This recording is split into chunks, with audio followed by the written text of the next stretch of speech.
Get those Cybermen out.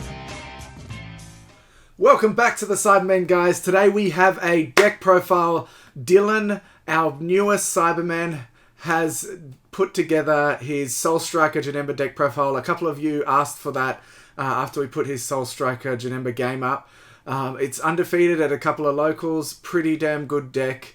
I think that Soul Striker is the best leader for this deck. Dylan will explain more in depth, so I hope you enjoy that. Let us know in the comments what you think of the deck and anything you think maybe should change or things that you're doing differently. Don't forget to like and subscribe, guys. Cheers.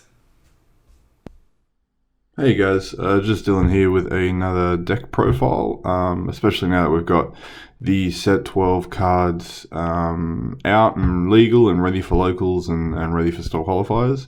I've built this Super Saiyan God Son Goku, so reboot leader, kind of Janemba deck. I love Janemba. I like the character, I like the movie. I thought he was really cool, especially when he kind of turned up and just decked Super Saiyan 3 Goku. It was great. I didn't play much Mill Janemba back when it was about. I kind of came in around set 8. And I didn't really get to play Crit Nemba much either. I stayed away from that when I was coming in. But seeing all the pieces together now with this set, with some awesome support, even if it is the kind of Xenoverse or whatever it is that they're really pumping out at the moment, it's still really cool. It's an incredibly oppressive deck for blue. And what you can do on turn 3 and 4 with this deck is absolutely insane. So you'll know what the reboot leader does at the moment. On the Awakened side, it's only 10k like most leaders. When we swing, we get to choose to draw, or choose to switch out one mono blue. With this with this deck, first couple turns, especially if you're on Awakened, I'm probably drawing. I don't really need the extra energy just to start with, but sometimes I do. But I do want to Awaken as soon as possible because the draw 1 on tap 2 lets this deck just go off. You're really not using a lot of energy either with the Janemba chain, with all the new ball and going into the 4 drop and going into the 6 drop, and with the new skillless stuff with the new cards allowing you to play new skillless stuff.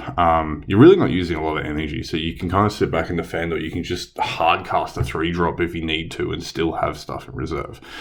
So I think this is a better leader for the new Janemba chain. I think the new Janemba leader is garbage, despite its unawakened side. Once it's awakened, I think it runs out of steam very quickly. This is the guy you want to go with. Into the deck, we only got 2 Psyche Demons, or however you want to pronounce it. He's pretty cool. He is kind of a turn 1 play just to find a piece that you don't have in your hand. So when you play him, you either get to look at the top 7, pick a Janemba, or look at the up to 1 of the cards on the bottom and grab Big Janemba. It is useful late game, especially if you're using the new set 11 super combos, because you can just chuck the piece that you still need underneath your deck, draw 2, play Psyche Demon, and then just grab that Janemba that you've chucked at the bottom of your deck, or you can just play him for the top. But he's not always the turn 1 play, because you can still use the Nimbus Master, I think it is, from Draft Box 6 to get a skillless out for your turn 2, but he's still great and it allows you to go into 2 of the combo attack Janembas.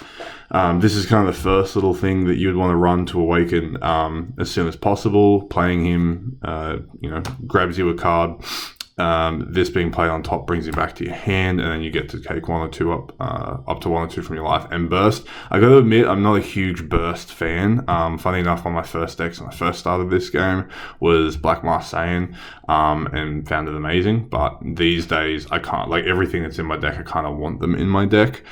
Despite the fact that this deck has cards that let you play stuff from the drop, you still just don't know what you're bursting, and I always find it a gamble, but turn 1, turn 2, this does help you Awaken as soon as possible.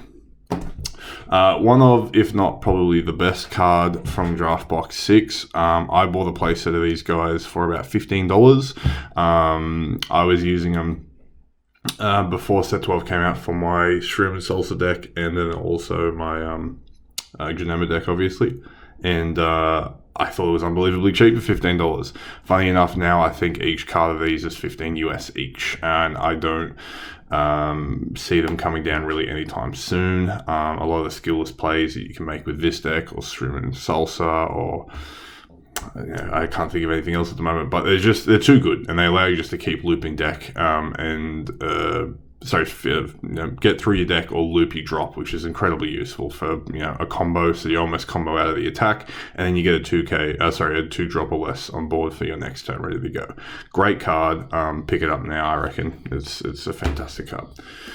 The other card that I think is probably the best from Draft Box 6, this guy. He is probably best played in this deck at the moment because of his utilization of energy. I like his ability. So when you essentially deal damage to a unison or damage to your opponent, you can tap 1 blue and play a 3-drop or less skill list from either your deck or drop area, which is incredible. I almost treat that like crit because they really don't want you to deal damage. Yes, you have to pay 1 blue energy, but you don't really care because you're playing Soul Striker and he can just untap it. Or if you run Bean, I don't run Bean in this, but if you run Bean, it doesn't really matter anymore. So the 19k is treated like crit almost every time. And if it gets through, then you get to play a big boy on top on the board that then can start your Janemba chain. I do use him to mostly target the 3-drop 30k Janemba, but at the moment no one's let me get him off yet. They've always either comboed out or they've wasted a negate on him, which I am happy with anyway. I play 4 of these foily little boys. Mostly I play 4 of these because they are targets for either Chilled or the Nimbus Master, and then because he's also a target for the new 3-drop from set 12, it's quite easy just to tap 2, swing with him, and then swap him straight out for the new 3-drop Janemba. He's also a target for Chilled to be played for free because you can just, if your opponent has 3 energy, I believe. If you have 3 or more energy, you can choose 1 skillless battle card, so he's a target for that also. You do have to watch out when playing green with him because he is a 2-drop despite being 20k. You don't want to get Shocking Death Ball because then it can just put a big hole into your chain pretty quick. But most of the time, he's just another free 20k to either knock a marker off a big unison or to hit a big body on board, or just to take another life if I'm feeling being more oppressive that day. But yeah, it's not very often. So it's quite often that I will just hard cast him for 2, knowing that I'm going to untap 2 with the leader anyway. So he's fine to be doing that. Again, 3 of the 3-drop 30ks. The fact that this guy can be played for 1 off Chilled is mental, because it's 30k. It's not double strike, it's not triple strike, it's not dual attack, it's not crit, but it's still 30k. It's enough to hit some really big unisons quite easily. It's enough to hit some really big boss cards that are in rest mode, and then you can just swap it straight out for the new Janemba chain. It's crazy. I have hard casted this too, knowing I'm going to untap 2 from my leader, just so I can get him on board for a swing and then swap out into my Janemba chain. I play 4 of the brand new 3-drop from set 12. I absolutely love this card. It is a 19k critical dual attack. 19k is definitely annoying because your opponent still has to combo a 5k out of it, but the dual attack just lets you swing. The fact that he can get on board by basically swapping either a 2-drop or a 3-drop from the battlefield to your hand. You do need 3 energy, which is fine because I run Zeno in this, so by turn 2 you can have this boy on the board and just start looping through your train quite easily. He does have an effect where at the end of the turn, if he's on board, he is sent to the warp, so you kind of really only want to play him if you're sitting with the new Dark Dragon Ball to start going up your chain, because you're going to lose him, and you haven't, I believe, you've got, because he's a 3-drop, you can play the ball underneath him and go straight into the 4, and the 4 can go into the 6. But he is still good for a 19k dual attack crit, even if you don't have the ball. There has been times where I've used his activate main to get him on board, and then there's been other times where I've just been able to hard cast him and still go up the chain a second time. Crazy good card. I think the SPR is gorgeous, and I also think the SR is pretty nice too. It's a really nice card to have, and it really does make this deck. So having the ball lets you go into this boy. This is awesome. You don't want him in your hand turn 1 or 2 because you can find him from your deck. So you chuck him straight back the second you draw him. and then going into your mulligan, making sure you don't have him in your hand. He again is another 20k crit. So the theme of this deck is basically just crit, and ensure that your opponent has either no cards in hand or really aren't getting anything from their life. He has a really cool effect. So if there's 2 or less, and you put he attacks your opponent, make choose one of their battle cards and send it to their warp. If they don't, you draw a card and switch up to one of your blue energy. I thought that this was going to happen a lot more than it does. So funny enough, people I'm finding are actually happy to just kill their battle card, so I don't get the untap and the draw 1 card, which I'm fine with because it's still removal for blue, like without even really trying. And then because of my leader, I'm almost always going to have energy to keep going anyway. So I think they believe that they just don't want me to have a second energy and another card. They'll just remove their battle card, and I'm absolutely fine with that. Awesome card, great new addition. I just play 4 balls. There'd be no reason why you shouldn't. Chuck it straight under the 3-drop once you're done with it. Bring out this 4-drop and just keep swinging. And then even if you just get bricked with him in hand and you don't really have the chain and you need to defend, you can just pump him onto your leader for a 5k, much like the other guys. But the kind of big boss of this chain is this new rampaging demon. He looks really cool. I must admit, I'm not a huge fan of all the new Xeno stuff going into heroes and whatnot. Like, I'm a huge DBZ and DBS fan, but we still get these cool cards anyway.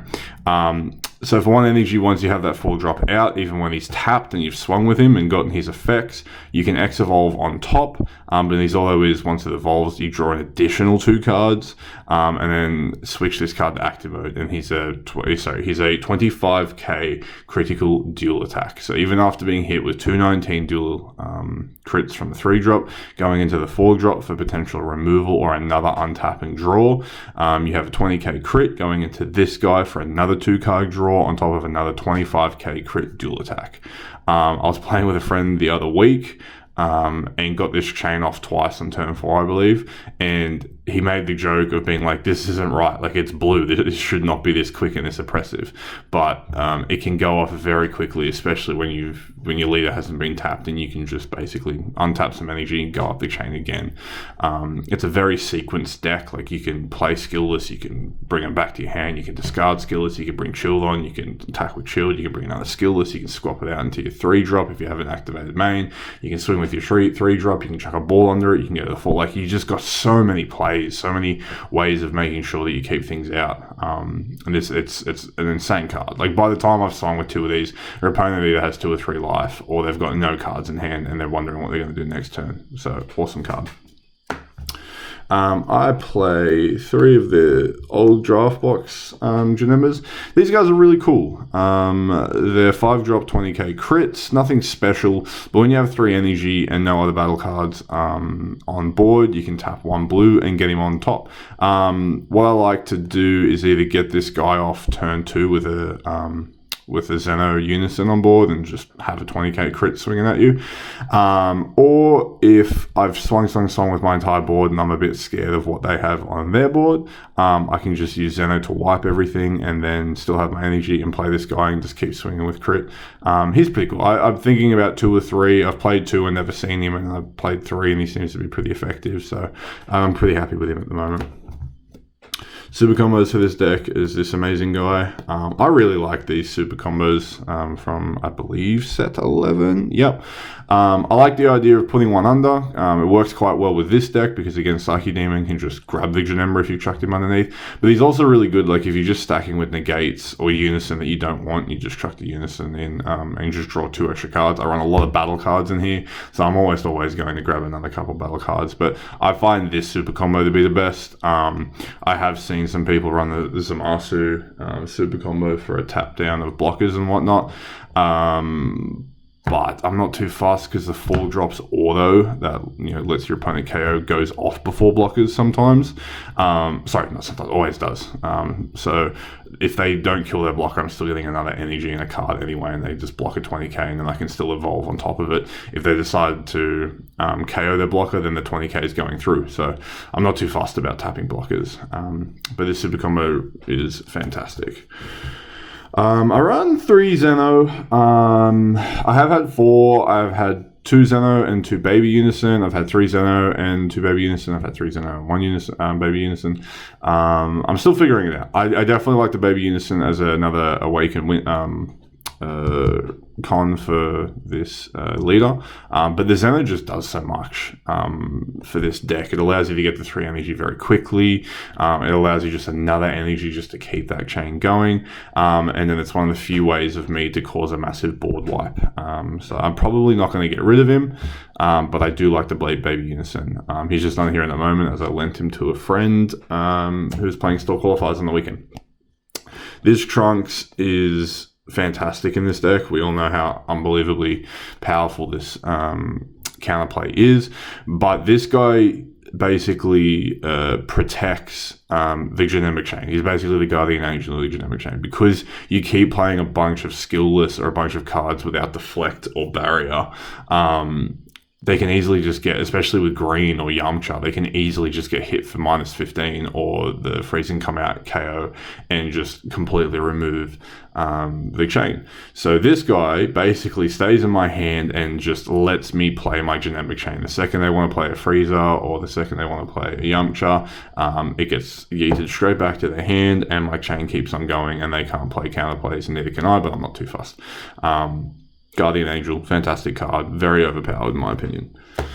I used to put a lot of negates in this deck, and then a friend of mine pointed out how unbelievably strong this deck is and that it really doesn't need negates. So I just run 4 of probably the best negate we have in the game. Dimension Magic allows me to untap, allows me to have then negate plus potentially some energy open for Nimbus Master. Great negate, we all know what it does. I have liked this card the last couple of times I've used it. The extra draw 2 is great, and 3 energy again with this leader is not much at all. Great card just to remove a boss monster off, or some blocker again. I know I'm not too fussed about it, but it's still a great card just to go in 2 cards if you need, and remove something off board you no longer want there. Bloop.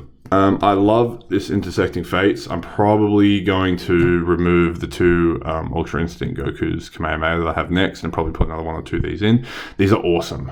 So my leader card is blue. You get to look up the 2 cards from the top of your deck and put up to 1 card amongst them in your hand. So I don't have to show my opponent anything. I don't have to show them the card I picked, and I don't have to show them the card I put at the bottom. And then I get to untap at the end of it. So I'm basically just filtering through my deck to grab all of my pieces. Awesome card. Fantastic rare from the last draft box. I do run 2 Ultra Instinct Goku's Kamehameha. I've probably used it every now and then just to make sure that crit goes through, but I don't have any double strike crit, so it's not super needed. I do like pumping him with the Chilled, but again, a lot of the time my Chilled gets negated because of his abilities. So I don't really use this guy. I'm probably going to cull him and either chuck another Intersecting Fates in, or just have 1 less card in the deck, but it's still a great card. The SCR I run, I only have this as my blue one. I really quite like Pycon. I liked his abilities. While they're not over, it's by no means anywhere near one of the overpowered SCRs we have in this game, but I don't have the baby. But in saying that, I'd be 50-50 with it at the moment. Because my deck, again, is so oppressive, I really don't ever receive a massive hit on turn 3 or 4, but we know what Red Broly and Black Broly can do, so it would be nice to have the baby hatch. But every time I've played this Pycon, it's won me the game that turn. Because there's so much crit oppression, they get down to 1 or 2 cards that have used up all their negates, and then I throw down a 40k double strike into their last 2 life, and they just can't defend it. So I think he's really cool. I like him. He might not be the best, and he might be one of the cheapest SCRs we have, but he gets the job done in this deck. I think that's mostly, I'm still tinkering with it a little bit at the moment, but I think that's what you're going to find what most people are playing. I will say I'm seeing a lot of people playing Altered Reality in their decks. I don't know why, because it gives a skillless barrier, therefore they are no longer skillless and you can't swap into your 3 drops, so just look out for that. But apart from that, it's a crazy fun new deck from set 12. I'm going to be playing this a lot more than the other Magic decks at the moment, and I hope to see you guys playing it too. Thanks everyone, bye. Thanks for watching, guys. We really appreciate your support. Don't forget to like and subscribe, tell your friends, share the video. comment down below and I'll try to reply to everyone.